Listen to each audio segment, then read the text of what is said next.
నమస్తే welcome to 929 TV నేను ప్రియాంక. మనిషి తన రూపాన్ని ఎంతవరకు మార్చుకోవచ్చు? ఒక మనిషి కుక్కలా కనిపించాలనుకుంటే నిజంగా అలా కనిపించగలడా? కేవలం ఒక కాస్ట్యూమ్ తో మనిషి రూపం పూర్తిగా మారిపోవటం సాధ్యమేనా? 2 కోట్లు ఖర్చు చేస్తే నిజమైన కుక్కను పోలిన రూపాన్ని తయారు చేయగలరా? టోకోను చూసిన తర్వాత ప్రపంచవ్యాప్తంగా నెటిజన్లు ఎందుకు ఆశ్చర్యపోతున్నారు?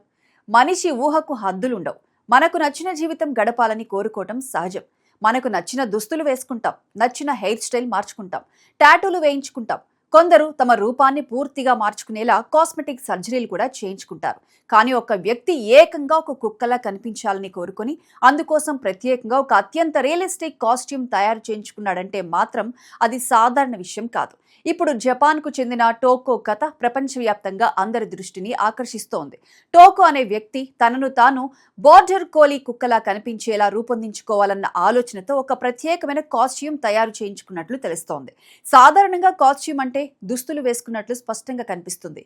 కానీ టోకో ధరించిన కాస్ట్యూమ్ ప్రత్యేకత అక్కడే ఉంది. దాన్ని చూసినప్పుడు మొదటి చూపులో అది ఒక మనిషి ధరించిన దుస్తులా అనిపించదు. నిజంగా ఒక బోర్డర్ కోలీ కుక్క అక్కడ నిలబడి ఉన్నట్లుగా కనిపించేలా దాన్ని రూపొందించారు. ఈ కాస్ట్యూమ్ తయారీకి సుమారు 2 కోట్లు ఖర్చయినట్లు సమాచారం. అంతేకాదు, దీన్ని తయారు చేయడానికి దాదాపు 40 రోజులు సమయం పట్టిందట. ఒక కాస్ట్యూమ్ తయారీకి ఇంత భారీ మొత్తంలో డబ్బు ఖర్చు చేయడం, ఇంత సమయం వెచ్చించడం సాధారణ విషయం కాదు. దాని వెనుక ఎంతటి ఖచ్చితమైన డిజైన్, తయారీ నైపుణ్యం, వివరాలపై శ్రద్ధ పెట్టారో అర్థం చేసుకోవచ్చు. సాధారణంగా ఒక జంతువు ఆకారంలో కాస్ట్యూమ్ తయారు చేయాలంటే దాని శరీర ఆకృతి, ముఖం, కాళ్ళు, చెవులు, తోక, వెంట్రుకలు వంటి అనేక అంశాలను ప్రత్యేకంగా పరిగణలోకి తీసుకోవాలి. టోకో కోసం తయారు చేసిన కాస్ట్యూమ్ లో కూడా బోర్డర్ కోలీ ప్రత్యేక లక్షణాలను దగ్గరగా అనుకరించే ప్రయత్నం చేశారు. కుక్క ముఖ ఆకృతి ఎలా ఉంటుంది, చెవులు ఎక్కడ ఉండాలి, కళ్ళ పరిమాణం ఎంత ఉండాలి, ఎలా కనిపించాలి, శరీరంపై హెయిర్ ఎలా కనిపించాలి, నిలబడినప్పుడు 4 కాళ్ల జంతువులా ఎలా కనిపించాలి వంటి అంశాలను పరిగణలోకి తీసుకుని కాస్ట్యూమ్ రూపొందించినట్లు తెలుస్తోంది. ఇందులో అత్యంత ఆశ్చర్యకరమైన విషయం కాస్ట్యూమ్ లోని రియలిస్టిక్ లుక్. దూరం నుంచి చూస్తే నిజమైన బోర్డర్ కోలీ కుక్కలా కనిపించడం ఈ కాస్ట్యూమ్ యొక్క ప్రత్యేకత. సోషల్ మీడియాలో వైరల్ అయిన ఫోటోలు, వీడియోల్లో టోకోను చూసిన నెటిజన్లు ఇదే విషయంపై ఆశ్చర్యం వ్యక్తం చేస్తున్నారు. ఒక మనిషి ఇలాంటి కాస్ట్యూమ్లోకి వెళ్లిన తర్వాత ఇంతవరకు గుర్తుపట్టలేనంతగా మారిపోవటం ఎలా సాధ్యమైందన్న ఆసక్తి అందరిలోనూ ఏర్పడింది. ఇక్కడ టెక్నాలజీ, కాస్ట్యూమ్ డిజైన్ నైపుణ్యం ఎంత ముందుకు వెళ్లిందో కూడా అర్థమవుతుంది. గతంలో జంతువుల కాస్ట్యూమ్ సాధారణంగా కార్టూన్ రూపంలో ఉండేవి.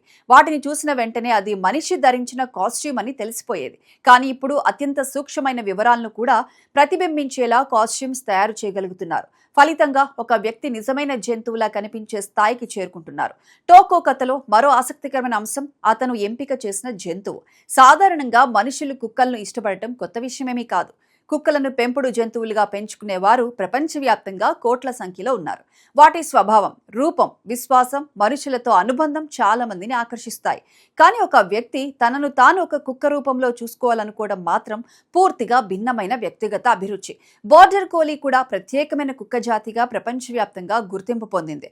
దాని ప్రత్యేకమైన ముఖ ఆకృతి, పొడవాటి వెంట్రుకలు, చెవులు, శరీర నిర్మాణం కాస్ట్యూమ్ డిజైన్ కు కూడా ప్రత్యేక సవాల్గా మారతాయి. ఒక సాధారణ కుక్క ఆకారాన్ని తయారు చేయటం కంటే ఒక నిర్దిష్ట జాతిని పోలి ఉండేలా చేయటం చాలా క్లిష్టమైన పని. టోకో కాస్ట్యూమ్లో ఆ జాతి ప్రత్యేకతలను ప్రతిబింబించే ప్రయత్నం చేయటం వల్లే అది మరింత సహజంగా కనిపిస్తోంది. సాధారణంగా మనం కోట్ల రూపాయల ఖర్చు అంటే ఇల్లు, కారు, వ్యాపారం, ఆస్తులు వంటి వాటిని ఊహిస్తాం. కానీ ఒక వ్యక్తి తన వ్యక్తిగత అభిరుచి కోసం అంత మొత్తాన్ని కాస్ట్యూమ్ పై ఖర్చు చేయడం మాత్రం ఆశ్చర్యం కలిగిస్తోంది. డబ్బు ఉన్న వ్యక్తులు తమకు నచ్చిన ప్రత్యేకమైన వస్తువులు కొనుగోలు చేయడం సాధారణమే. కానీ ఇక్కడ ఆ ఖర్చు ఒక వ్యక్తి తన రూపాన్ని మార్చుకోవాలన్న కోరికతో ముడిపడి ఉంది. ఈ విషయం సోషల్ మీడియాలో వైరల్ కావడానికి ఇదే ప్రధాన కారణం. ఒకవైపు కాస్ట్యూమ్ ధర, మరోవైపు దాని తయారీకి పట్టిన సమయం, ఇంకోవైపు దాని రియలిస్టిక్ రూపం. ఈ 3 అంశాలు కలిసి టోకో కథను అసాధారణంగా మార్చాయి. ఫోటోలు, వీడియోలు సోషల్ మీడియాలో షేర్ అవుతుండటంతో ఈ విషయం ప్రపంచంలోని అనేక ప్రాంతాలకు చేరింది. టోకో కథ మరో విషయాన్ని కూడా చెబుతోంది. మనిషి తన వ్యక్తిత్వాన్ని వ్యక్తీకరించడానికి ఎన్నో మార్గాలు వెతుకుతున్నాడు. ఒకరు సంగీతం ద్వారా తన్ను వ్యక్తపరుస్తారు, మరొకరు పెయింటింగ్ ద్వారా, ఇంకొకరు ఫ్యాషన్ ద్వారా. మరికొందరు తమ రూపాన్ని పూర్తిగా మార్చుకోవడం ద్వారా తమ అభిరుచిని చూపిస్తారు. టోకో ఎంపిక కూడా ఈ వ్యక్తిగత స్వీయ వ్యక్తీకరణలో ఒక ప్రత్యేకమైన రూపంగా చూడొచ్చు. అయితే ఇలాంటి విషయాలు బయటకు వచ్చినప్పుడు సమాజంలో చర్చలు కూడా మొదలవుతాయి. కొందరు దీనిని వ్యక్తిగత స్వేచ్ఛగా చూస్తారు. తన డబ్బుతో తనకు నచ్చిన విధంగా జీవిస్తున్నాడు, ఇందులో ఇతరులు ఎందుకు జోక్యం చేసుకోవాలి అని ప్రశ్నిస్తారు. మరికొందరు మాత్రం మనిషి తన సహజ రూపాన్ని ఇంతలా మార్చుకోవడం అవసరమా అని ప్రశ్నిస్తారు. ఈ రెండు అభిప్రాయాల మధ్య సోషల్ మీడియాలో చర్చ కొనసాగుతోంది. ఇక్కడ ఒక విషయం మాత్రం స్పష్టంగా కనిపిస్తోంది. టోకో తన కోరికను సాధారణ స్థాయిలో ఆపలేదు. తనకు నచ్చిన బోర్డర్ కోలీ రూపాన్ని సాధ్యమైనంత సహజంగా చూపించాలన్న లక్ష్యంతో ప్రత్యేక కాస్ట్యూమ్ తయారు చేయించాడు.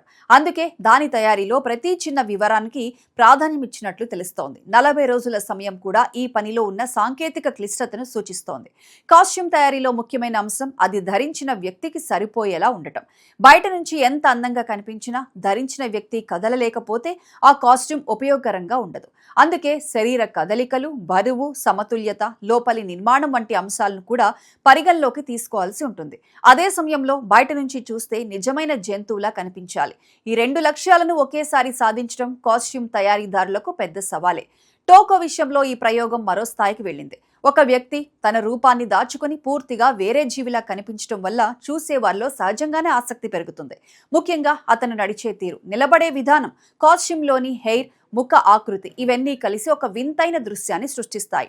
అందుకే సోషల్ మీడియాలో ఈ వీడియోలు, ఫోటోలు చూసిన చాలా మంది మొదట ఆశ్చర్యపోయి తర్వాత ఇది ఎలా తయారైందో తెలుసుకోవడానికి ఆసక్తి చూపిస్తున్నారు. టోకో కథను కేవలం మనిషి కుక్కలా మారిపోయాడు అనే కోణంలో చూడడం కంటే ఇది మానవ సృజనాత్మకత, వ్యక్తిగత అభిరుచి, costume technology, social media viral సంస్కృతి కలయికగా చూడొచ్చు. ఒక వ్యక్తి తనకు ఉన్న ఒక విచిత్రమైన కోరికను ఆచరణలోకి తీసుకురావడం ఒకవైపు అయితే, దానిని అత్యంత వాస్తవికంగా చూపించగలిగిన కాస్ట్యూమ్ తయారీదారుల నైపుణ్యం మరోవైపు. ఒకప్పుడు సినిమాల్లో మాత్రమే కనిపించే అద్భుతమైన మేకప్, కాస్ట్యూమ్ టెక్నాలజీ ఇప్పుడు నిజ జీవితంలోనూ అందుబాటులోకి వస్తోంది. టోకో కాస్ట్యూమ్ అందుకు ఒక ఆసక్తికరమైన ఉదాహరణగా నిలుస్తోంది. ఒక మనిషి తనకు నచ్చిన బోర్డర్ కోలీ రూపాన్ని ఎంచుకున్నాడు. దాన్ని నిజమైన కుక్కను పోలి ఉండేలా తయారు చేయడానికి భారీ మొత్తంలో డబ్బు, దాదాపు 40 రోజుల సమయం వెచ్చించాడు. చివరికి ఆ రూపం సోషల్ మీడియాలో ప్రపంచవ్యాప్తంగా వైరల్ అయింది. అయితే అది ఏ టెక్నాలజీనా లేదంటే నిజంగా జరిగిన సంఘటన అన్నది కూడా సోషల్ మీడియాలో ఇప్పుడు చర్చగా మారింది.